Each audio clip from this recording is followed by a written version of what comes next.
అందరికీ నమస్కారం అండి. నేను మీ పర్షాన్ని. Welcome to our channel. Our channel is అవిద్యాస్ కిట్ మనీ ఛానల్. ముందుగా మా ఛానల్ తరపున నాకు ఇచ్చిన రిక్వెస్ట్ అండి, మీరు ఎవరైనా మా వీడియోని మొదటిసారి చూసినట్లయితే ఒక లైక్ చేయండి. అదేవిధంగా ఇన్ఫర్మేషన్ ఎవరికైనా యూజ్ అవుతుంది అనుకున్నట్లయితే షేర్ చేయండి. ఇక మా రెగ్యులర్ క్వాలిటీ అప్డేట్స్ మీరు పొందాలనుకున్నట్లయితే మా ఛానల్ని సబ్స్క్రైబ్ చేసుకోండి. ఓకే అండి, ఈరోజు వీడియోలో మనం మార్కెట్ అనాలిసిస్ చూసినట్లయితే ఇక మార్కెట్ అనేది కంప్లీట్గా నెగిటివ్లోనే ఉండడం జరిగిందండి.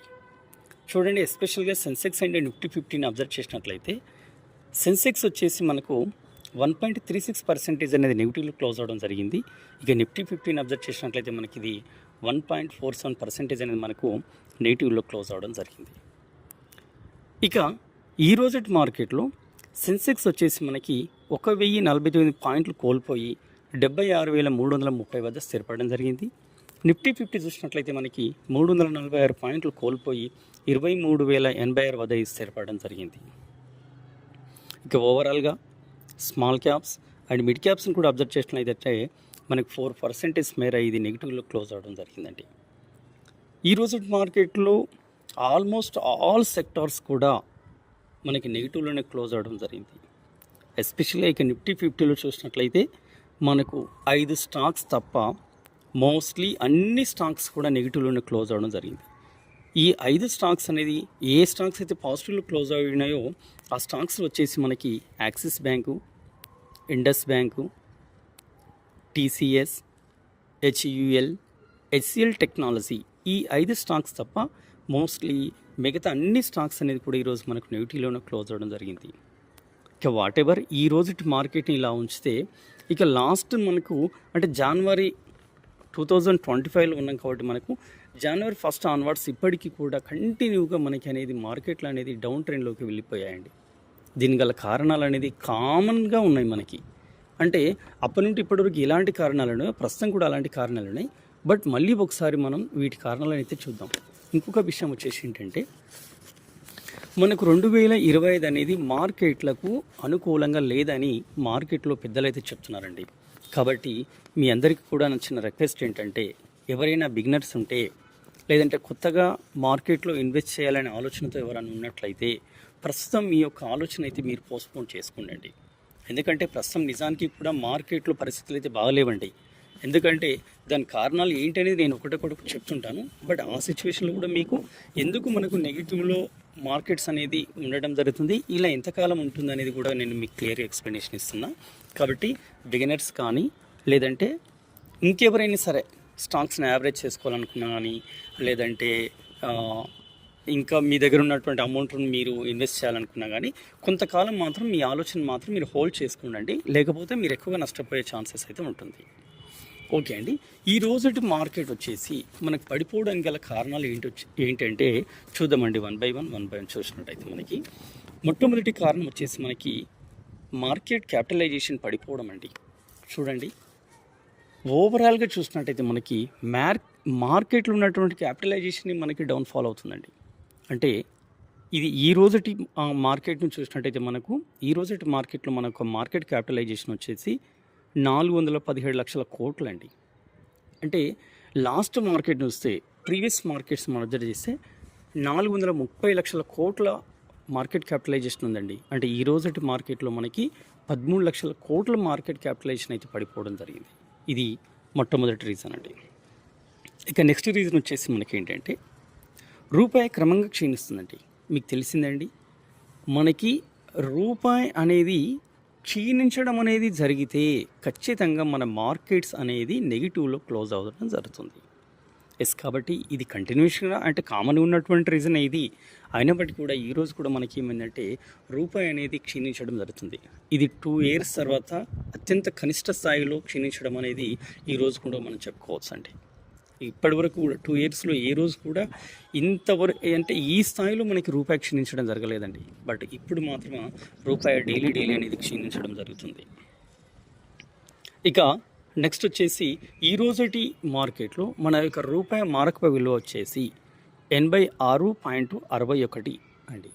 అంటే $1 ఈక్వల్ టు 86.61 పైసా అని అర్థం. ఇది కొంతమంది పెద్దల ఒక అనాలిసిస్ ప్రకారం రూ. 90 కూడా పోయే ఛాన్సెస్ ఉందని అంటున్నారండి.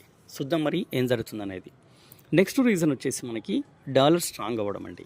అంటే రూపీ వీక్ అవుతుందంటే ఆటోమేటిక్గా డాలర్ ఏమవుతుంది, స్ట్రాంగ్ అవ్వడం జరుగుతుంది. సో కాబట్టి డాలర్ అనేది స్ట్రాంగ్ అవ్వడం వల్ల కూడా మనకు ఇండియా ఈక్విటీస్ కానీ ఇండియా మార్కెట్స్ అనేది కూడా మనకు నెగిటివ్లో క్లోజ్ అవ్వడానికి ఒక రీజన్గా చెప్పుకోవచ్చు మనకు. ఇక కంటిన్యూస్ చూసినట్టయితే యుఎస్ బాండ్ ఈల్డ్స్ అనేది క్రమంగా పెరగడం జరుగుతుందండి. ఎప్పుడైతే యుఎస్లో బాండ్ ఈల్డ్స్ పెరుగుతాయో అప్పుడు ఈ యొక్క ఇంపాక్ట్ అనేది మార్కెట్స్ పైన పడుతుందండి. సో కాబట్టి మార్కెట్లు అనేది ఈరోజు నెగిటివ్లో క్లోజ్ అవ్వడం జరుగుతుందండి. ఇక నెక్స్ట్ వచ్చేసి 2025లో వడ్డీ రేట్ల తగ్గింపు అంచనాలు అనేది ఎవరికి కూడా పాజిటివ్గా లేవండి. అంటే చూడండి, మనకు ఆల్రెడీ ఫెడ్ రేట్ కట్స్ అనేది మనకేం చెప్పింది, నెక్స్ట్ 2025లో ఫెడ్ రేట్ కట్స్ అనేది ఉంటున్నాయి, బట్ కానీ మీరు ఎక్స్పెక్టేషన్ అంతా ఉండవు అని చెప్పేసి అనడం జరిగింది. కాబట్టి వడ్డీ రేట్ల తగ్గింపు అనేది కూడా 2025లో దీనిపైన ఉన్నటువంటి అంచనాలు అన్నీ కూడా మనకు నెగిటివ్లోనే ఉన్నాయండి. కాబట్టి ఇది కూడా ఒక రీజన్ చెప్పుకోవచ్చు ఈరోజు మార్కెట్ పడిపోవడానికి. ఇక ఈ రోజుటి మార్కెట్లో క్రూడ్ ఆయిల్ రేట్లు అనేది పెరగడం జరిగిందండి. సో కాబట్టి క్రూడ్ ఆయిల్ రేట్లు పెరగడం వల్ల కూడా మనకు ఈ ఇంపాక్ట్ అనేది మనకు మార్కెట్ పైన పడుతుంది. కాబట్టి ఈ రోజుటి మార్కెట్లో మార్కెట్ అనేది నెగిటివ్లో క్లోజ్ అవ్వడం జరిగింది. ఇక నెక్స్ట్ వచ్చేసి మనకు రష్యా ముడి చమురు సరఫరాపై అమెరికా అనేది నిషేధాన్ని విధించిందండి. ఇలా ఈ యొక్క అంటే మనకి ఏదైతే ఏముంది, రష్యా నుంచి వచ్చేటువంటి ముడి సరుకులు ముఖ్యంగా మన యొక్క ఇండియా అండ్ చైనా కంట్రీస్ అనేది ఎక్కువ డిపెండ్ అయ్యి అండి. కాబట్టి ఈ రష్యా నుండి వచ్చే ముడి చమురు సరఫరాలపై అమెరికా నిషేధం విధించడం వల్ల మనకి ఈరోజు మార్కెట్లు అనేది నెగిటివ్లో క్లోజ్ అవ్వడం జరిగింది. ఇక నెక్స్ట్ వచ్చేసి ఎఫ్ఐఎస్ల సెల్లింగ్ అండి. ఇక ఎఫ్ఐఎస్ల సెల్లింగ్ చూస్తే ఇంక అసలు చెప్పాల్సిన అవసరమే లేదండి. ఎందుకంటే ఎఫ్ఐఎస్ వాళ్ళు అక్టోబర్ 2024 నుంచి స్టిల్ ఇప్పటి వరకు కూడా వాళ్ళు సెల్లింగ్లోనే ఉన్నారండి. అంటే వాళ్ళ యొక్క వాటాలను అనేది వెనక్కి తీసుకోవడం జరుగుతుంది. సో అంటే యుఎస్ వాళ్ళు మనకు ఫారిన్ ఇన్వెస్టర్స్ ఎప్పుడైతే సెల్లింగ్ అనేది స్టార్ట్ చేసిరో అప్పుడు మార్కెట్లు అనేది మనకి నెగిటివ్లో క్లోజ్ అవ్వడం జరుగుతుందండి. ఇది కూడా ఈరోజు మార్కెట్ అనేది నెగిటివ్లో క్లోజ్ అవ్వడానికి ఒక రీజన్గా మనం చెప్పుకోవచ్చు. ఇక నెక్స్ట్ వచ్చేసి మనకి ఏంటంటే కమింగ్ మంత్లో మనకు బడ్జెట్ సమావేశాలు అయితే ఉన్నాయండి. ఈ బడ్జెట్ సమావేశాలపైన కూడా అంచనాలు పెద్దగా ఏం లేవు. సో బట్ ఎలా ఉంటుందో మనం చెప్పలేం. కాబట్టి ఈ యొక్క నెక్స్ట్ మనకు వచ్చేటువంటి బడ్జెట్ సమావేశాలు కూడా ఉన్నాయనే ఉద్దేశంతో మనకు ఇన్వెస్టర్స్ అనేది పెద్దగా ఇన్వెస్ట్మెంట్ పెట్టలేకపోతున్నారు. ఇది కూడా ఈరోజు మార్కెట్ అనేది మనకు నెగిటివ్లో క్లోజ్ అవ్వడానికి ఒక రీజన్గా చెప్పుకోవచ్చు అండి. ఇక నెక్స్ట్ అదేవిధంగా మనకు Q3 ఎర్నింగ్ అంచనాలు కూడా తగ్గుతున్నాయండి. మామూలుగా Q3 రిజల్ట్స్ అనేది కంప్లీట్గా తగ్గిపోయాయండి. అందువల్లనే మనకు మార్కెట్స్ అనేది నవంబర్ ఆ టైంలో కూడా మనకు నెగిటివ్లో ఉంది. సో అదేవిధంగా Q3 రిజల్ట్స్ అనేది కూడా అంచనాలు పెద్దగా ఏమి ఇవ్వట్లేదండి. సో కాబట్టి ఇది కూడా ఒక రీజన్ చెప్పుకోవచ్చు ఈరోజు మార్కెట్లు అనేది నెగిటివ్లో క్లోజ్ అవ్వడానికి. ఇక నెక్స్ట్ వచ్చేసి మనకి 2025 ఇయర్లో FY25లో ఆదాయ వృద్ధి అనేది 10% కంటే తక్కువగానే అంచనా వేయబడిందండి. కాబట్టి ఇది కూడా మనకు ఒక రీజన్గా చెప్పుకోవచ్చు నెక్స్ట్ మార్కెట్లు అనేది పడిపోవడానికి. ఇక మనందరికీ తెలిసిన విషయం ఏంటి, మనకు ట్రంప్ గారు గెలిచినటువంటి ఆ పీరియడ్ నుంచి ఇప్పటి వరకు అయితే ఆయన ఏ రోజైతే మనకు గెలవడం అనేది తెలిసిందో ఆ రోజు నుంచి ఈ రోజు వరకు దరిద్రం ఏంటో కానీ మార్కెట్లు అన్నీ కూడా నెగిటివ్లోనే క్లోజ్ అవుతున్నాయండి. ఓవరాల్గా నీకు అప్పటి నుండి ఇప్పుడు చూస్తే ఏదో 1 or 2 days లేదంటే ఒక 5 days 1 week విండో వస్తే తప్ప మిగతా రోజులు అన్నీ కూడా మనకు నెగిటివ్లోనే క్లోజ్ అవ్వడం జరిగిందండి. స్టిల్ ఇప్పటికీ కూడా నెగిటివ్లోనే క్లోజ్ అవుతున్నాయి.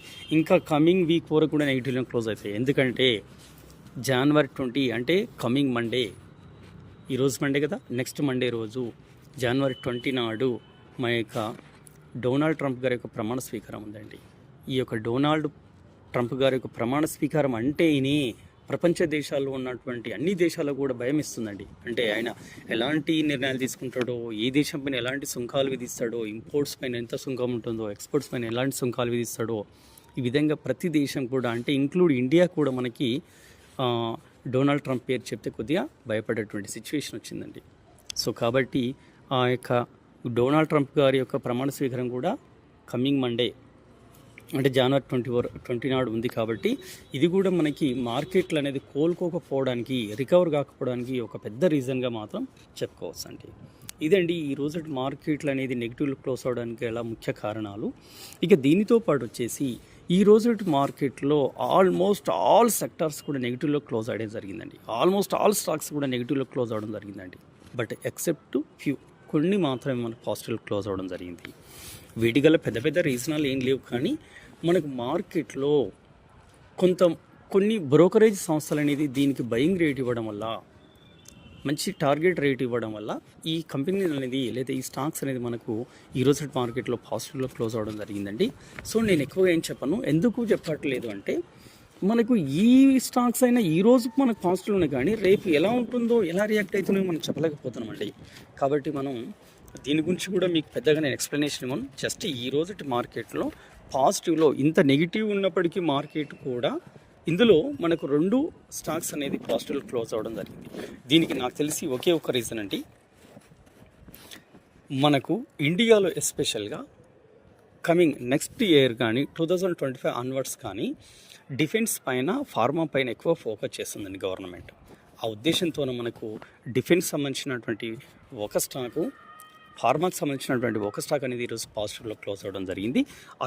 అవేంటంటే మనకి అపోలో మైక్రో సిస్టమ్ లిమిటెడ్ అనేది ఇది డిఫెన్స్ సంబంధించినటువంటి సెక్టార్ అండి, అంటే డిఫెన్స్ సంబంధించినటువంటి స్టాక్ అండి. ఈ రోజు మార్కెట్లో ఈ యొక్క స్టాక్ వచ్చేసి మనకు 1.78% అనేది మనకు పాజిటివ్లో క్లోజ్ అవ్వడం జరిగింది. ఒకసారి మీరు ఎవరైనా ఇందులో ఇన్వెస్ట్ చేయాల్సి వస్తే ఒకసారి మీరు ఆ యొక్క స్టాక్ గురించి అనాలిసిస్ చేసిన తర్వాత అందులో మీరు ఇన్వెస్ట్ చేసుకోవచ్చు అండి, నో ప్రాబ్లం. ఇక నెక్స్ట్ వచ్చేసి పిరమల్ ఫార్మా. ఈ యొక్క పిరమల్ ఫార్మా పైన కూడా బయింగ్ రేట్ ఇస్తున్నారు. ఎందుకంటే చెప్పారు కదా, మన ఇండియన్ గవర్నమెంట్ అనేది ఫార్మా అండ్ డిఫెన్స్ సెక్టార్స్ పైన ఎక్కువ ఫోకస్ చేస్తుందండి. ఆ కారణం చేత ఈ రోజు మార్కెట్లో పిరమల్ ఫార్మా కంపెనీ కూడా మనకి పాజిటివ్లో క్లోజ్ అవ్వడం జరిగింది. ఈ రోజు మార్కెట్లో వచ్చేసి ఈ స్టాక్ 4.87% అనేది మనకు పాజిటివ్లో క్లోజ్ అవ్వడం జరిగిందండి. సో ఈ 2 మాత్రం నేను మీకు ప్రిఫర్ చేస్తున్నాను. అంటే ప్రిఫర్ చేస్తున్నాను మీరు ఇన్వెస్ట్ చేయమని చెప్పట్లేదండి, జస్ట్ చూడండి, దీని గురించి అనాలిసిస్ చేసిన దగ్గర పెట్టవచ్చు. అంటే ఇప్పుడు పెడితే ఒకవేళ మీరు పెట్టినాక ఇది నెగిటివ్లోకి వెళ్ళిపోవచ్చు అండి, బట్ కానీ ఫ్యూచర్లో మాత్రం ఖచ్చితంగా ఇది పాజిటివ్లోకి వస్తుంది ఖచ్చితంగా. నెక్స్ట్ వచ్చేసి ఈ రోజు మార్కెట్లో మనకు కంప్లీట్గా నెగిటివ్ అయినటువంటి స్టాక్స్ చూస్తే చూడండి, మనకు అంటే రీసెంట్గా ఈ లాస్ట్ 5 days నుండి లేదా లాస్ట్ వీక్ ఒక న్యూస్ను మనం అబ్జర్వ్ చేసినట్టయితే మనకి రైల్వే సెక్టార్ పైన, రైల్వే డిపార్ట్మెంట్ పైన మనకు కొంచెం మంచి అంచనాలు ఉన్నాయండి. సో అయినప్పటికీ కూడా మనకు ఆర్వీఎన్ఎల్ కానీ ఐఆర్సిటీస్ కానీ మనకి ఈరోజు నెగిటివ్లో క్లోజ్ అవ్వడం జరిగింది. ఆర్వీఎన్ఎల్ చూసినట్లయితే 8.21% అనేది నెగిటివ్లో క్లోజ్ అయింది. ఐఆర్సిటీస్ చూసినట్టయితే 3.94% అనేది మనకు నెగిటివ్లో క్లోజ్ అయ్యడం జరిగింది. వీటికి పెద్ద పెద్ద రీజన్లు ఏం లేవండి, కానీ ఈ 2 స్టాక్స్ కూడా ఈరోజు మార్కెట్లో నెగిటివ్లో క్లోజ్ అవ్వడం జరిగింది. ఇక దీనితో పాటు చూసినట్టయితే మనకు వ్యారీ రెన్యూవబుల్ టెక్నాలజీ అండి, ఈ యొక్క వ్యారీ రెన్యూవబుల్ టెక్నాలజీ లిమిటెడ్ మనం అబ్జర్వ్ చేసినట్టయితే ఈ రోజు మార్కెట్లో 20% అనేది నెగిటివ్లో క్లోజ్ అవ్వడం జరిగిందండి. 20% అంటే అంత ఆషామాషి విషయం కాదండి. అసలు ఇంకా మనం దీని గురించి ఏం ఎక్స్ప్లెనేషన్ చేయట్లేదండి. దీనికి రీజన్స్ అయితే ఏం తెలియవు, కానీ మార్కెట్లో కొంతమంది ఏమంటుందంటే అసలు యాక్చువల్గా ఈ యొక్క వ్యారీ రినవబుల్ టెక్నాలజీ షేర్ అనేది, ఈ స్టాక్ అనేది వ్యారీ ఎనర్జీకి సంబంధించినటువంటి బ్రాంచ్ అండి.